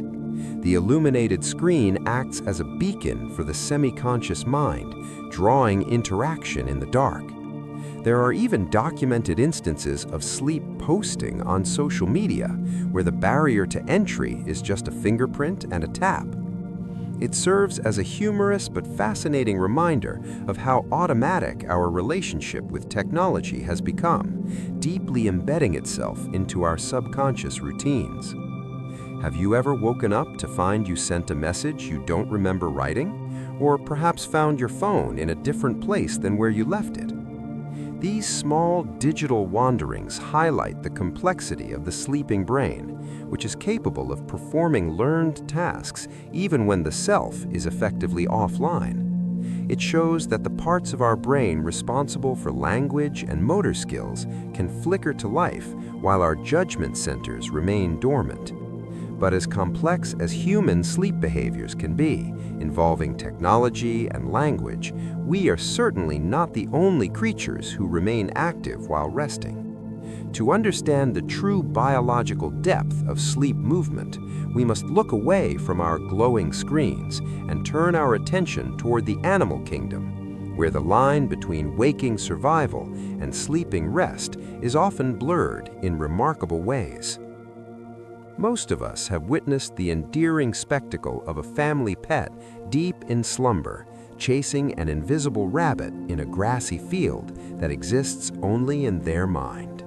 You might see a dog's paws paddling rhythmically against the floorboards, their whiskers twitching, or hear a muffled, high-pitched bark escaping from a closed snout. While we often colloquially say the dog is sleepwalking or sleep running, the biological reality behind these movements offers a fascinating glimpse into the architecture of the animal brain. To understand if animals truly sleepwalk in the way humans do, we have to look at a small, ancient cluster of cells in the brainstem called the pons. In a perfectly functioning nervous system, the pons acts as a gatekeeper during REM sleep, the stage where vivid dreaming occurs. When an animal enters this dream state, the pons sends a powerful signal down the spinal cord that effectively shuts off the motor neurons. This process creates a state of temporary paralysis known as REM atonia. It is nature's safety lock, a brilliant evolutionary adaptation designed to prevent a sleeping predator from thrashing around, injuring itself, or alerting potential enemies with its movements. When you see your cat's tail flick or your dog's leg jerk, you are seeing tiny signals that manage to bypass this blockade, momentary leaks in the dam of paralysis. However, scientists have discovered that when this mechanism in the pons is damaged or underdeveloped, the results are striking. In laboratory observations, cats with disabled inhibitors in the brainstem would transition into REM sleep and immediately stand up. They would stalk, pounce, groom, and aggressively chase imaginary prey around the enclosure, all while completely unresponsive to the real world. They were essentially acting out their dreams in real time. This condition is known as REM behavior disorder, and while it mimics sleepwalking, it is distinct from the human phenomenon of somnambulism. Remember that typical human sleepwalking occurs during deep, slow-wave sleep, a stage where the brain is quiet and dreams are rare or mundane. This is why a human sleepwalker often moves slowly, with a blank expression, performing dull, repetitive tasks. Animals, by contrast, are far more likely to experience movement during the high-energy state of REM. When a dog suddenly scrambles to its feet and runs headfirst into a wall without waking up, it is likely experiencing a failure of that atonia lock during an intense dream, rather than navigating the slow-wave confusion of a true sleepwalker. While there is anecdotal evidence of horses or cattle moving strangely at night, true sleepwalking remains difficult to diagnose in the wild because survival demands distinct sleep habits. A zebra that wanders blindly across the savanna would not last long against lions. This evolutionary pressure has pushed the animal kingdom toward entirely unique strategies for getting rest, methods that make the concept of sleepwalking almost impossible for certain species. To find the most extreme examples of motion during sleep, we must leave the bedroom of domestic pets and look to the ocean and the sky. In the deep blue, the bottlenose dolphin presents a fascinating challenge to our traditional definition of being asleep. Because dolphins are voluntary breathers, meaning they must make a conscious decision to surface and inhale air, total unconsciousness would be a death sentence. To solve this, evolution granted them the ability to engage in unihemispheric slow-wave sleep. This means that only one half of the dolphin's brain sleeps at a time, while the other half remains alert, awake, and capable of piloting the body to the surface for oxygen. If you were to look closely at a resting dolphin, you might see that one eye is closed while the other remains open and watchful, scanning the water for predators and maintaining formation with the pod. After a period of rest, the dolphin switches sides, waking the sleeping hemisphere and allowing the awake side to descend into recovery. In a technical sense, a sleeping dolphin is always sleepwalking. They are swimming, navigating, and breathing while partially in a state of deep rest. However, unlike the human disorder, which arises from an error in the transition between sleep stages, the dolphin's motion is a precise, controlled, and necessary function of their biology. They do not stumble or engage in confused behaviors, they simply partition their consciousness. This phenomenon is not limited to the ocean. Mallard ducks, for instance, utilize a similar strategy when sleeping in groups. The ducks on the outer edges of the flock will keep their outward-facing eye open and the corresponding brain hemisphere awake to watch for threats, while the ducks in the safe center of the group can afford to let both hemispheres sleep simultaneously. Perhaps the most impressive example of motion during sleep belongs to the great frigate bird. These seabirds can stay aloft for weeks or even months at a time during migration, riding thermal currents over the ocean without ever landing. Researchers have discovered that while soaring thousands of feet in the air, frigate birds take quick naps lasting only a few seconds at a time. Sometimes they sleep with half the brain, and occasionally, for very brief moments, with the entire brain. Despite being fully asleep while flying, they maintain their aerodynamic stability. This creates a stark contrast to human sleepwalking. When a human moves during sleep, the motor cortex is active, but the conscious, navigating mind is dormant, leading to accidents. When a frigate bird sleeps on the wing, it is an evolutionary masterpiece of multitasking, ensuring that the body continues its journey safely, even while the mind visits the realm of dreams. This ability to decouple the brain from the body in a controlled manner is something humans simply cannot do. Our sleep requires a total shutdown of conscious awareness, leaving us vulnerable. It is within this total shutdown that the architecture of our sleep stages must be perfectly synchronized, and when that synchronization fails, we see the emergence of parasomnias. Interestingly, the likelihood of these synchronization errors is not constant throughout our lives. While dolphins are born with the ability to sleep-swim, humans have a very specific window of development where our brains are most prone to mixed signals. To understand why sleepwalking happens, we must look at who is doing it, and the data points overwhelmingly toward the youngest among us. If you examine the demographics of those who wander in the night, you will find that sleepwalking is overwhelmingly a phenomenon of childhood, often described by scientists not as a disorder, but as a temporary developmental quirk of the growing nervous system.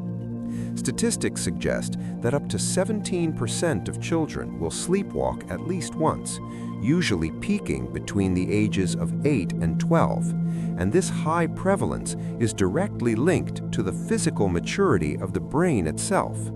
A child's brain is a construction site, rapidly building new neural pathways and pruning old ones, and during this phase of intense architectural work, the boundaries between being fully awake and fully asleep are far more porous than they are in adults. The primary culprit is the immaturity of the central nervous system, specifically the mechanisms that are supposed to inhibit motor activity during sleep. In a fully developed adult brain, a neurochemical blockade is firmly established during sleep to prevent muscles from acting out. But in children, this inhibitory system is still being calibrated. This is why sleepwalking in children is often referred to as a disorder of arousal. The brain attempts to transition from the deepest stage of non-rapid eye movement sleep directly into wakefulness, but it gets stuck halfway. The mind remains asleep, trapped in the slow delta waves of deep slumber, while the body, released from its paralysis, begins to move about the room. This connection to deep, slow-wave sleep explains why sleepwalking often runs in the same pack as other childhood parasomnias, such as sleep talking and bedwetting. In fact, there's a strong physiological link between somnambulism and enuresis, or bedwetting, as both are failures of arousal from deep sleep. In both cases, the body sends a signal, either a need to move or a need to empty the bladder, but the brain is sleeping so deeply that it refuses to wake up completely to handle the task, leading to an automatic, unconscious physical response. This also encompasses the phenomenon of night terrors, which are distinct from nightmares. While a nightmare is a scary dream occurring in REM sleep, a night terror is a sudden, dramatic spike of fear during deep sleep, often accompanied by screaming or thrashing, yet the child has no memory of it the next morning because their conscious mind was never actually present. Fortunately, nature has designed this to be a self-correcting problem for the vast majority of people. As children enter adolescence, the brain completes its wiring. The depth of slow-wave sleep naturally decreases, and the inhibitory barriers between sleep and wakefulness harden, causing most teenagers to simply grow out of the behavior without any intervention. However, when sleepwalking persists into adulthood or begins for the first time after maturity, the triggers shift dramatically. While a child sleepwalks simply because their brain is developing or because they are overtired, since exhaustion actually increases the depth of deep sleep, making the transition to waking harder, an adult usually sleepwalks due to external disruptors. In adults, the onset is rarely about brain maturity and almost always about fragmentation of sleep caused by high stress, alcohol consumption, chaotic sleep schedules, or certain medications like sedatives. Where a child sleepwalking is a sign of a brain building itself up, an adult sleepwalking is often a sign of a brain being worn down, struggling to maintain the distinct architecture of rest amidst the chaos of modern life. Because the brain is struggling to maintain that architecture, the first line of defense is often not about changing the sleeper, but changing the world around them to accommodate this unique state of being. We must turn the home into a gentle container, a safety net made of physical boundaries that the unconscious mind cannot easily breach. This often begins with the perimeter, specifically the doors and windows that lead to the outside world. Experts recommend installing deadbolts or chain locks high above the normal line of sight, often at the very top of a door frame. The logic here is rooted in the way a sleepwalker functions. They are operating on deep-seated muscle memory and automatic routines. If a lock is at waist height, the hand may turn it without the brain ever registering the action. However, finding a lock high up requires a complex, novel motor planning action that the deep sleep brain typically cannot compute, effectively keeping the sleeper safely inside. Inside the home, the strategy shifts to clearing the path. Because the sleepwalker is navigating a mental map of their home rather than processing visual data in real time, any change to the floor plan becomes a hazard. This means the rigorous removal of tripping hazards becomes an essential nightly ritual. Electrical cords must be tucked away, rugs secured or removed, and toys or shoes cleared from hallways. It is about creating a predictable, soft landscape where a stumble results in a soft landing rather than an injury. For those with stairs, safety gates are paramount, yet they must be high enough that a person cannot simply tumble over them in the dark. Some families even employ motion sensors on bedroom doors, not to startle the sleeper awake with a loud siren, which can lead to severe confusion and agitation, but to emit a soft chime in a parent's room, alerting a caregiver that the journey has begun. For children, who make up the vast majority of sleepwalkers, there is a fascinating preventative technique known as scheduled awakening. This method relies on the predictable nature of the behavior. Since sleepwalking often occurs at the same time each night, usually in the transition from deep, slow-wave sleep to lighter stages, parents can intervene before the event starts. By gently waking the child 15 to 30 minutes before their usual sleepwalking time, the parents effectively reset the sleep cycle. The child only needs to be awake for a few moments, perhaps to use the bathroom or have a sip of water before returning to bed. This slight interruption prevents the brain from entering that specific, continuous block of deep sleep that triggers the episode, acting like a release valve for the accumulated sleep pressure. Thinking about these protective measures, the locks and the cleared pathways, brings to mind the concept of a safe harbor. We all have places, real or imagined, where we feel completely secure. As you listen to this, I would love to read your thoughts in the comments. When you close your eyes and drift off, what does your ideal, safe sanctuary or happy place look like? Is it a cabin in the snowy woods, a sunlit beach, or perhaps a quiet room full of books? While environmental changes and scheduled interruptions are highly effective for most, there are instances where the behavior persists with an intensity that requires more than just a locked door. In these cases, when the safety of the individual is at risk or the sleepwalking extends well into adulthood, the focus shifts from the architecture of the home to the chemistry of the brain. This chemical shift often leads specialists to look not at the sleepwalking itself, but at the sleep that surrounds it, specifically by addressing the fragmentation that allows these episodes to slip through the cracks of consciousness. One of the most effective tools in this quiet arsenal is a specialized form of therapy known as cognitive behavioral therapy for insomnia, or CBTI, which works on the premise that sleepwalking is often triggered by sleep deprivation or frequent arousals. By consolidating sleep and making it more robust, the brain spends less time hovering in that fragile transition state where parasomnias breed, effectively sealing the cracks in the foundation of the night. For those whose nocturnal wanderings resist standard behavioral adjustments, clinical hypnosis has emerged as a surprisingly potent avenue for relief, offering a way to communicate directly with the subconscious mind that seems to take over when the waking self retires. In these sessions, patients are often guided into a state of deep relaxation and given specific suggestions, such as the simple command that if their feet touch the floor, they will immediately wake up and return to bed. It is a gentle reprogramming of the internal software, a way of planting a sentinel in the mind that remains on duty even when the conscious captain is asleep. Studies have shown that this method can be remarkably successful, perhaps because sleepwalking itself is a state of dissociation that shares certain neurological similarities with the trance of hypnosis.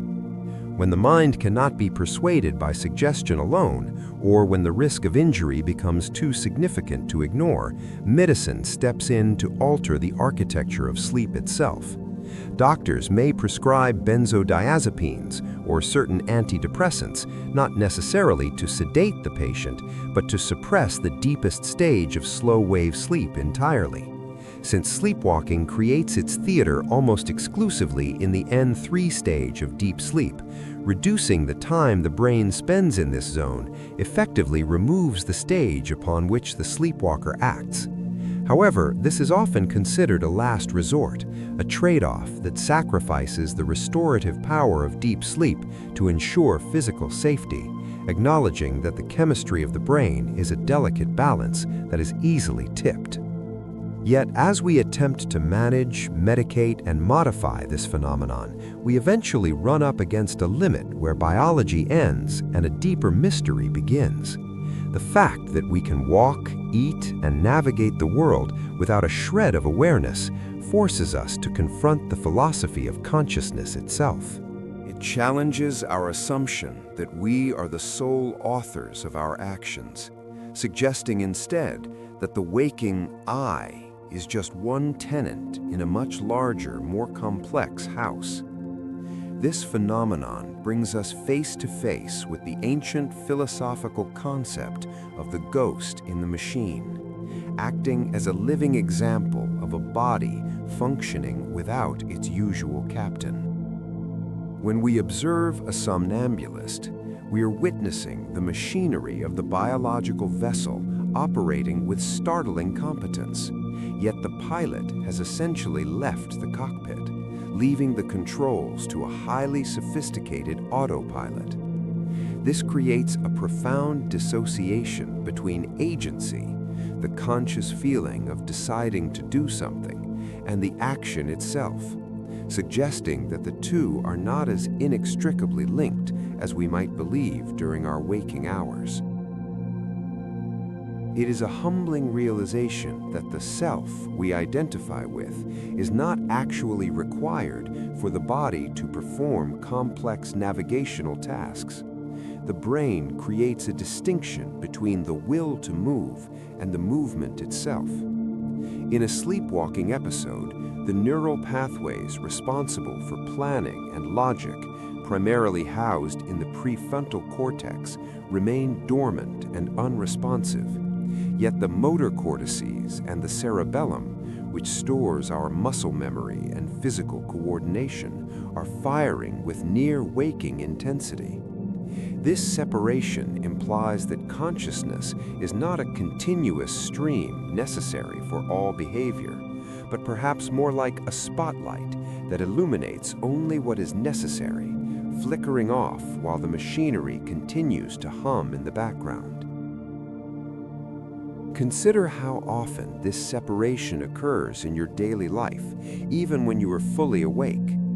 You might be familiar with the sensation of driving a car on a familiar route, only to arrive at your destination with no specific memory of the turns you took, the traffic lights you stopped at, or the gear shifts you made.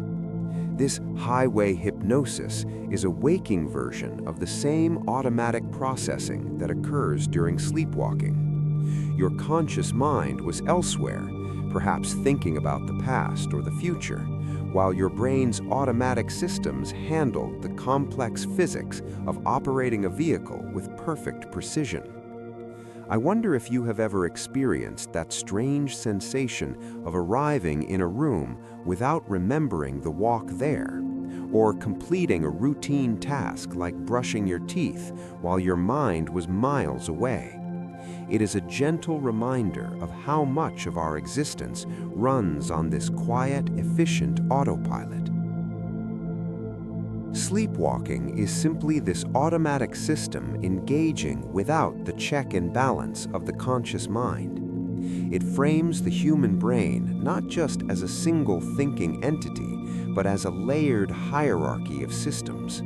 The lower, more ancient parts of the brain are perfectly capable of walking, eating, and opening doors without the oversight of the higher, more recently evolved conscious mind. Rather than being frightening, this can be viewed as a testament to the brain's incredible redundancy and complexity.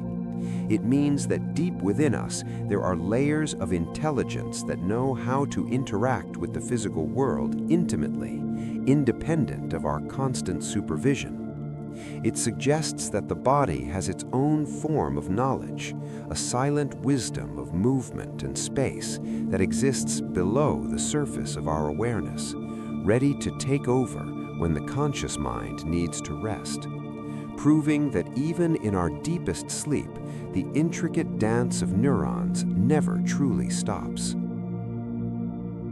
And so, as we reflect on this journey through the twilight world of somnambulism, we are left with a profound sense of awe for the architecture of the human mind. The phenomenon of sleepwalking, often viewed through a lens of mystery or curiosity, is ultimately a testament to the incredible resilience and layered complexity of the brain. It serves as a gentle reminder that sleep is not merely a passive absence of consciousness or a simple powering down of the system, but rather a rich, active state where the body repairs, organizes, and sometimes moves to the rhythm of its own internal logic. We have traveled through the science of delta waves and the fascinating anecdotes of nocturnal creativity, finding that the boundary between the waking world and the realm of dreams is far more fluid than we often perceive. In this fluidity, we find a certain comfort. We realize that even when we surrender control to the night, a part of us remains vigilant, a silent guardian woven into our biology. For the vast majority, these episodes are entirely harmless, mere quirks of a nervous system transitioning between states of being. It is reassuring to know that the body possesses such deep, instinctive programming, capable of navigating space and maintaining balance without our conscious direction. This automatic pilot is a marvel of nature, ensuring that life continues in a steady, rhythmic flow, even when our awareness has drifted far away into the deep, restorative oceans of rest. There is a peace in understanding that the brain is always working in your favor, filtering experiences and consolidating memories to help you wake up refreshed and renewed. Let this knowledge be a source of relaxation for you now. There is no need to worry about the mechanics of the mind. They are functioning perfectly, protecting you and restoring you as you lie in the safety of your sanctuary. As we close this chapter on the science of sleep, if you have found peace in these wandering thoughts and wish to fill your future nights with more calming facts and soothing explorations, I invite you to subscribe and return to this space whenever you need to unwind. We will continue to unravel the quiet wonders of the world together, one peaceful story at a time. But for now, the time for curiosity has passed, and the time for deep stillness has arrived. Allow the concepts we have discussed to fade into a soft background hum, like a distant lullaby. Your body is heavy, warm, and supported. Your breathing is slow and steady. Like a traveler returning home after a long voyage, you can now let go of all alertness, trusting in the wisdom of your own resting mind. There is nothing left to do, nothing left to solve, just the gentle, inviting darkness and the peaceful drift into the comforting arms of sleep. Good night.